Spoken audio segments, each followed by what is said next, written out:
కోల్పోయింది. ఉమ్. ఇప్పుడు ఇప్పుడు మీరు అది మళ్ళీ కంప్లీట్ జరుపుతున్నారు. డిఫరెంట్ అండి. అది డిఫరెంట్ సబ్జెక్ట్. మనం యుద్ధం ఆ వేరు, అది సబ్జెక్ట్ వేరు. ఆ అలా సబ్జెక్ట్లోకి తీసుకుంటే మళ్ళీ వద్దాం. మీ దగ్గర 100 ఉన్న ఉదాహరణలు. రైట్ రైట్ అంటే ఎప్పుడు కృష్ణప్రసాద్ గారు అది మళ్ళీ మాట్లాడాలి కానీ ఒకసారి శరత్ రెడ్డి గారి దగ్గర శరత్ రెడ్డి గారు చెప్పాలి కదా అంటే అడుగుతున్నాను. గవర్నమెంట్ ఆఫ్ ఇండియా చెప్పండి. పాకిస్తాన్ ఈ రెండు ప్రభుత్వాలు ఈయన మీరు మీరు ఆ పలానా రామరాజ్ కండు ఒకటి భుజాన్ని వేసుకుని వచ్చి మధ్యలో కుర్చీలో కూర్చొని కాలు మీద కాలేసుకొని తీర్పు ఇవ్వండి, ఇది మాది గట్టు పంచాయతీ అని వీళ్ళు ఎవరు అడగల. మహా అయితే పాకిస్తాన్ వాళ్ళు ఒక 100 రూపాయలు ఉంటే రేపు జీపే చేయండి, మళ్ళీ మాకు ఎప్పుడైనా డబ్బులు ఉంటే మళ్ళీ ఇస్తామని అలా అడుగుంటారేమో కానీ ఇండియా అయితే అడగలేదు ఆయన పెద్దరికం వహించండి. జేడీ వ్యాన్స్ ఏమో ఇక్కడి నుంచి వెళ్ళేప్పుడే మొహం మటమటలాడిస్తూ వెళ్ళాడు. అది వాళ్ళిద్దరూ చూసుకోవాల్సిన విషయం. మమ్మల్ని అక్కడికి వెళ్ళంగానే టోన్ అండ్ టనర్ రెండు మారిపోయినాయి. ఎవరు ప్రాంప్ట్ చేశారు ఇదంతా? ఎవరు ఉంటారు దీని వెనకాల అని మీరు భావిస్తారు? పాకిస్తాన్ ప్రభుత్వము అమెరికాను అప్రోచ్ అయి ఉంటుంది. ఎందుకంటే వాళ్ళ దగ్గర భారతదేశంతో యుద్ధం చేసే అంత సరిపడే అంత ఆర్థిక వనరులు కానీ లేకుంటే సైనిక వనరులు కానీ లేవు వాళ్ళ దగ్గర. సో ఫేస్ సేవింగ్స్ కొరకు వాళ్ళు ప్రెసిడెంట్ ట్రంప్ ను అమెరికా ప్రభుత్వాన్ని అప్రోచ్ అయి ఉంటారు. అయినంత మాత్రాన ప్రెసిడెంట్ స్థాయిలో ట్రీట్ చేసి నేను వాళ్ళ వ్యాపార ట్రేడ్ టారిఫ్స్ మీద ఇది ఇస్తాను అని చెప్పి మాట్లాడాల్సినంత అవసరం కానీ దాని గురించి ఈ యుద్ధంలో తీసుకురావడానికి నేను ఇది పనంగా పెట్టి నేను ఇది చేస్తున్నాను అనేది చెప్పాల్సిన అవసరం లేకుండే దాంట్లో. ఇంకా మిగతా విషయంలో ఏంది అని అంటే భారత ప్రభుత్వం రెస్పాండ్ అయితలేదు, ప్రతి ఒక్క మినిస్టర్ మాట్లాడాలి అనడానికి ఇది మీరు అన్నట్టు పాకిస్తాన్ మంత్రుల వ్యవహారం కాదు. ఇది మన దగ్గర కలెక్టివ్ డిసిషన్ ఉంటుంది, కలెక్టివ్ బార్గెన్. మన క్యాబినెట్ కట్టుబడిందే కలెక్టివ్ బార్గెన్ మీద ఉంటుంది. క్యాబినెట్ డిసిషన్ ను అయితే ప్రైమ్ మినిస్టరో లేకుంటే ఇన్ఫర్మేషన్ మినిస్టరో ఏదో ఒక ప్రతినిధి ఒక్కటే బయట చెప్తాడు. కానీ ప్రతి ఒక్కరు ట్వీట్ చేయడము, ట్రంప్ చేసింది కదా ట్రీట్ మనం చేద్దాం అని అంటే మనకు 140 కోట్లు ఉన్న భారత ప్రభుత్వానికి అట్లాంటిది సరిపోదు. మనకి ఎవరో ఒక్కోళ్ళు ఇది చేసి మాట్లాడాలి. ప్రైమ్ మినిస్టర్ మోడీ గారు కరెక్ట్ గా మాట్లాడారు. భారత ప్రజల వాళ్ళకి రిప్రజెంట్ చేస్తూ నిజాయితీగా మాట్లాడింది ఆయన. యుద్ధం ఎందుకోసం ఆపాల్సి వస్తుంది అని అంటే ఏ ప్రభుత్వానికైనా ఏ ప్రజలకైనా యుద్ధం చేసినప్పుడు చాలా నష్టపోవాల్సి వస్తుంది. ప్రాణ నష్టం అనేది ఎప్పుడు ఏ రకంగా జరుగుతుందో తెలియదు. ఆర్థిక నష్టం, ఇవన్నీ నష్టాలు ఉంటాయి దీంట్లో. ఇవన్నీ బేరీజు వేసుకొని మేము ట్రంప్ చేస్తున్నందుకే మేము విరమించుకున్నామని కాకుండా అన్ని రకాల ప్రజలు మనం అనుకుంటాం మనం ఇట్లా చేసేస్తే మనకు పీఓకే వస్తుందచ్చు. పీఓకే వస్తే మనం ఏం చేసుకుంటామండి? 50 లక్షల పాపులేషన్ మన దేశంలో కలుపుకొని ఇప్పుడు ఏం చేస్తాం? వాళ్ళందరినీ కూర్చోబెట్టి అక్కడ ఆయన అన్నారు కదా ప్రైమ్ మినిస్టర్ బహల్పూర్లో ఒక టెర్రరిజం యూనివర్సిటీ ఒకటి పెట్టుకోవాలి అంతే. అదొకటి పెట్టుకొని ప్రపంచవ్యాప్తంగా టెర్రరిజం కోర్సెస్ ఇక్కడ చెప్పబడదు అని చెప్పి దానికి తప్పితే పీఓకే మనకి రూపాయి ఉపయోగపడదు. అదే అట్లాంటిది తీసుకొచ్చుకొని మనం విలీనం చేసుకోవాలా, వాళ్ళ ఎమ్మెల్యేలను తీసుకొచ్చి మన అసెంబ్లీలో కూర్చోబెట్టుకోవాలా. వాళ్ళు మన దేశానికి అగనిస్ట్ గా వాళ్ళు తీర్మానం వాడు వందే మాత్రం పాడు జనగణమన పాడు వాడిని రోజు భరించాలి మనం. అదే సో ఇప్పుడు భారత ప్రభుత్వం వ్యవహరిస్తున్న తీరు కరెక్ట్ గా ఉంది. 140 కోట్ల భారత ప్రజల ప్రతిబింబిస్తుంది. వాళ్ళ ఓపికను మనం భారతదేశంలో అంత ఓపికతోటి దీంతో మన ఏ దేశం మీద దండెత్తలేదని ఇప్పటికీ. మీరు లక్షల సంవత్సరాల చరిత్ర తీసుకోండి, 1000 సంవత్సరాల చరిత్ర తీసుకోండి, భారతదేశం ఈ దేశంపై దండెత్తి ఆక్యుపై చేసుకుంది అనే చరిత్ర ఇంతవరకు లేదు ప్రపంచంలో. భారతదేశం ఒకటే శాంతి కాముకులు మన దేశం. మనను కాకపోతే మన మీద ఎవరైనా దండెత్తి వస్తే మన భూభాగాన్ని ఆక్రమించుకోవాలని చూస్తే తన్ని పంపించిన సందర్భాలు ఉన్నాయి మనకి. కానీ మనం ఏ దేశం మీద కూడా దండయాత్ర చేయాలి. సో ఇవన్నీ దృష్టిలో పెట్టుకొని మనకు చరిత్రను అన్ని దృష్టిలో వేసుకొని మనం వ్యవహరించాల్సి ఉంటుంది. మన నిర్ణయాలన్నీ మన పూర్వ నిర్ణయాలను ప్రభావితం చేసే రకంగా ఉంటాయి మన అన్ని. సో మనం ఏదో ట్రంప్ చెప్పిండనో లేకుంటే ఇంకేదో చెప్పిందని కాదు. మన దేశం ఇప్పుడిప్పుడే అభివృద్ధి చెందిన దేశాల కోటాలకు వస్తూ ఉంది.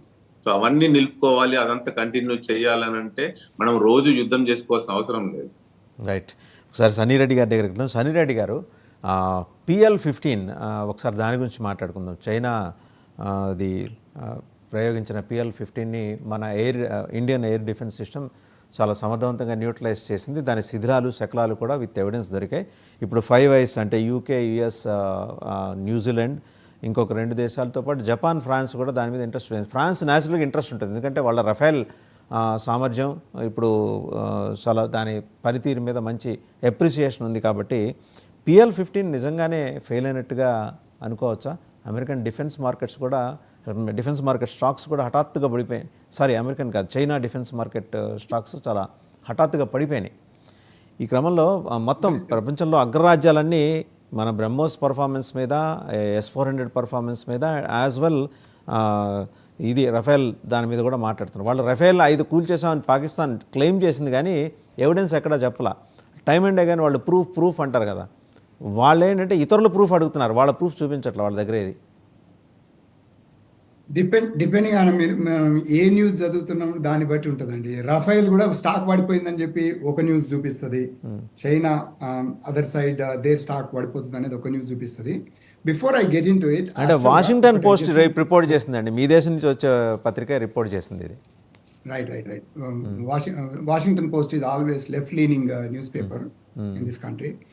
ఒకటండి, అంటే నేను I just want to clarify one thing. President Trump never opposed India action on Pakistan. He always supported actually. He always say India has a right to defend itself. He never opposed. Okay. Tarvata, diplomacy koche varaki, I think you're right. Probably President Trump tweet sending a different message. But in reality, diplomacy happens in the back doors, not in the open doors. Very true. And not in the press statement lo jaragadu. No. So, is definitely involved in the diplomacy, but in a tweet send a wrong message. That's what I believe. Okay, come back to your topic. I think it depends on. I strongly believe. I think India defended very well. I think it's Pakistani arms. I'm not sure how accurate they are, but I saw other way around. Raphael losing stock అని చెప్పి కొన్ని పేపర్లు చేసి మీరు అన్నట్టు అది probably one side news వస్తుంది. So but I strongly believe I think India did.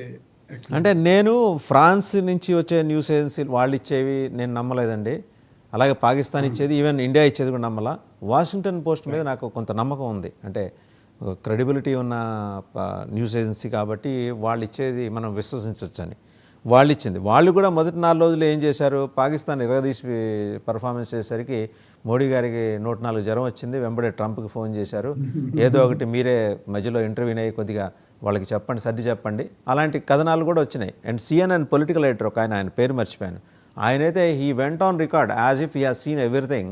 ఆయనే చూసినట్టు, మోడీ గారు బంగ్లాకి ఆయన జ్వరం వచ్చింది తెలియగానే అమిత్ షా ఆయన ఇంటికి రష్ అయినట్టు, తర్వాత రాజ్నాథ్ సింగ్ వీళ్ళందరూ కలిసి ఆయనకి వెళ్ళేప్పుడు పారాసెటమాల్ తీసుకెళ్ళినట్టు మొత్తం చెప్పేశాడు. 15-20 నిమిషాలు అనర్గళంగా ప్రసంగించాడు ఆయన. మరి ఎవరు స్పాన్సర్ చేస్తుంటారు సార్ ఆయన్ని? CNN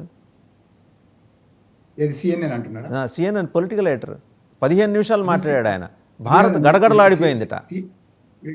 there are some news, CNN కానీ BBC కానీ they are always against India. అంటే బయట ఓవరాల్గా బయట న్యూస్ చూస్తే మాత్రము they are always against India. So probably there are some sponsors. Probably their interest is to again always oppose India. So definitely I agree with you. Unduntadi. But traditionally CNN gaani BBC gaani their aim is to just oppose India whatever. BBC ఇంకా దారుణంగా మాట్లాడుతుందిలేండి. వాళ్ళు కాశ్మీర్లో మనం టెర్రరిస్టులు అంటే వాళ్ళు militant అట. మరి వాళ్ళ దేశంలో ఏమన్నా జరిగితే వాళ్ళని మిలిటెంట్ అంటుందా, టెర్రరిస్టులు అంటుందా? Exactly. No, I agree with you 100%. I think it's always been like that.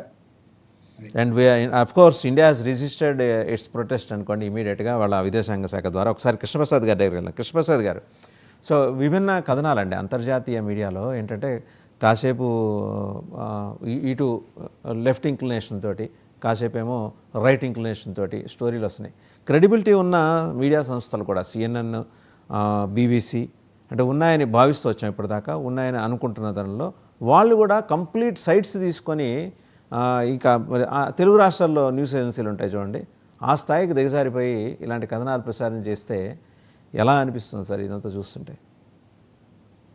అంటే వాసుదేవన్ గారు, ఇప్పుడు ఈ విషయంలో మనం మాట్లాడితే as a Indian born people గా we all stand united for the sake of India. మేమంతా ఇండియాకి పీరియడ్ అన్నమాట.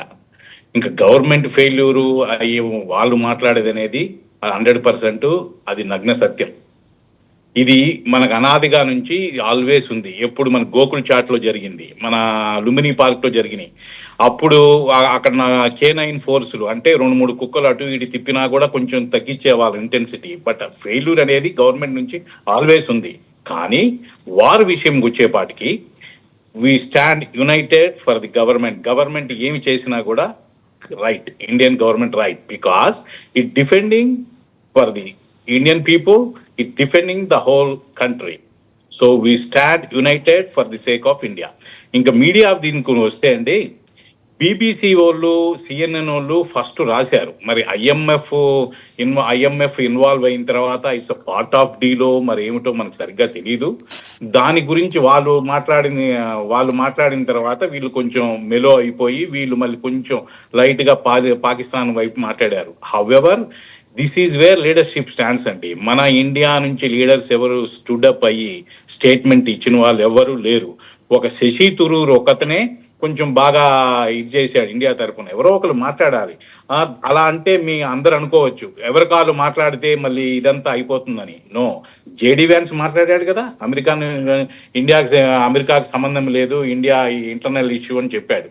అలానే చాలా మంది మాట్లాడారు ఇక లోకల్గా. అలా ఇండియా నుంచి మాట్లాడిన వాళ్ళు ఏది? So we are lack of leadership coming into the people's voice. Right. అదండి. డాక్టర్ ఫణిరాజ్ కుమార్ గారు, మీరేమంటారని అంటే, సరే అమెరికా జోక్యం పక్కన పెట్టండి, వార్ నడవాలా వద్దా? ఎందుకంటే కొన్ని కోట్ల మంది ప్రజల ఆకాంక్ష ఏంటంటే దీని సంగతి తేల్చేయాలి, పాకిస్తాన్ సంగతి. రోజు సచ్చేవాడికి ఏడ్చేవాడు ఎవరు ఉండరని తెలుగులో సామెత ఉంది. ప్రతిరోజు వాడు పక్క నుంచి ఏదో ఒకటి చేస్తూనే ఉంటాడు. ఊరుకోవట్లేదు. ఇప్పుడు బంగ్లాదేశ్ నుంచి ఆయన మొహమ్మద్ యూనస్ ప్రపంచ మేధావి, అధికారం ఇచ్చి చూస్తే ఎట్లా ఉంటుందో ఒక మనిషికి మనం ఓల్డ్ సేయింగ్ ఉంది కదా, ఇప్పుడు కూర్చోబెట్టాం కదా, మీ పీక నొక్కేస్తాం, కరెక్ట్గా ఆ చికెన్ నెక్ ఉంది, ఆ 20 కిలోమీటర్స్ స్ట్రెచ్ ఉన్నది, అది అలా నొక్కేస్తామంటే 7 సిస్టర్స్ ఆ పైకి మీ తల ఎగిరిపోద్ది, మొండెం కింద ఉంటుంది, చచ్చిపోతారు మీరని వాడు నోటికి వచ్చినట్టు వాడు మాడతాడు. పక్కన ఇదంతా వెళ్ళి ఎక్కడ మాడతాడు? జీపింగ్ దగ్గర వెళ్ళి మాడతాడు. ఎప్పుడు మాట్లాడతాడు? April 17 కరెక్ట్గా 1 month బ్యాక్, 1 month ఎగో ఆయన 4 fathers 5 fathers 6 fathers అని మాట్లాడాడు. జనరల్ అసీం మునీర్ ద్విజాతి సిద్ధాంతం గురించి, జిన్నా గారు ప్రతిపాదించిన ద్విజాతి సిద్ధాంతం గురించి మాట్లాడు. ఆయన మాట్లాడిన 4 రోజులకి ఈయన మాట్లాడాడు. ఈయన మాట్లాడిన నెక్స్ట్ డే పహల్గామ్లో ఈ అటాక్ అయింది, చనిపోయారు. అండ్ డాట్స్ని అన్నీ కనెక్ట్ చేసుకుంటారండి. చేసుకుంటూ వస్తే మొన్న వెస్ట్ బెంగాల్కి ఒక క్లరిక్ వచ్చాడు బంగ్లాదేశ్ నుంచి. వాడేమంటాడు, హిందువులు వీళ్ళు పిరికోళ్ళు, వీళ్ళు ఆవు పేడ తింటారు, గోమూత్రం తాగుతారు, తాబేళ్ళు తింటారు, వాడు నోటికి వచ్చినట్టు వాడు మాట్లాడాడు. ఇవన్నీ డాట్స్ అన్నీ కనెక్ట్ చేసుకుంటుంటే దీనికి సంబంధించి పథక రచన ఇవాళ జరగలేదు. ఇది దగ్గర ఏడాది క్రితం మీ మెక్సర్ ఏజెన్సీ ఉంది అమెరికాలో, వాళ్ళు they were very much involved. Obaidullah Sayeed అనేవాడిని తీసుకొచ్చి పార్ట్నర్గా పెట్టుకొని, మరి అమెరికాలో జస్ట్ జీబ్రా లైన్ క్రాస్ అయితే పిల్లల్ని ఇండియాకి పంపించడం, వాళ్ళ దేశాలకు పంపించడం, అంత కఠినమైన చట్టాలు ఉన్నప్పుడు 1 ఏడాది పాటు జైలు శిక్ష అనుభవించాడు. చికాగో ఫెడరల్ కోర్టులో వాడి మీద కేసు ఇంకా రన్ అవుతుంది. వాడిని వీళ్ళేమో మెక్సర్ స్పేస్ ఏజెన్సీ వాళ్ళు పార్ట్నర్గా చేర్చుకోవటం, వాడిని చేర్చుకున్న తర్వాత మరి దగ్గర ఒకే నెలలో ఒక 20 నుంచి 30 రిక్వెస్ట్లు వచ్చినాయి వాళ్ళకి. అదంతా కూడా రిపోర్ట్ అయింది, మీడియాలో వస్తే satellite images Pahalgam and surrounding ఏరియాస్లో టూరిస్ట్ అంత స్పెసిఫిక్గా వచ్చింది పాకిస్తాన్ అటమిక్ ఎనర్జీ కమిషన్ నుంచి వచ్చింది. వాళ్ళకి ఏంటి సంబంధం?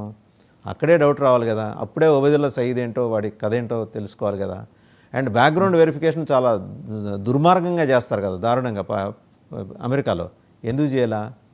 ఇప్పుడు మన భారతదేశం వైపు వేలెత్తి చూపిస్తున్నది ట్రంప్ అడ్మినిస్ట్రేషన్, కానీ అక్కడ మీ వైపు చాలా లాప్సెస్ ఉన్నాయని 4 వేలు ఇటు చూపిస్తున్నాయి. మరి దాని ఏంటి, ఆ సంగతి ఏంటి? అసలు డిజైనింగే అక్కడ జరిగింది.